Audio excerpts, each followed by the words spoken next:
नमस्कार।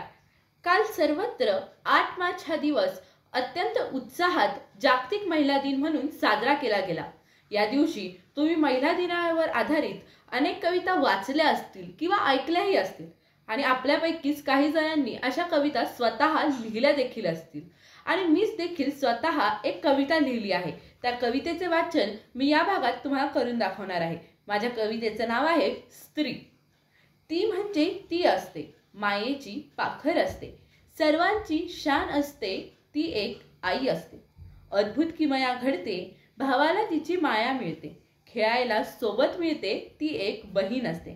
सर्व क्षेत्रात असते अव्वल, तिची गरज असते तुला, कठीण काळातही सोबत करते, ती एक मैत्रीण असते। ती फक्त एक नातं नसतं, तुमच्या संकटांचं उत्तर असतं। आईसारखं अस्तित्व असतं, ती एक पत्नी असते। ती तुमच्या जीवनात नव्याने अंकुरते, ती तुमची प्रतिमा असते, प्रेमाचा झरा असते, ती एक मुलगी असते।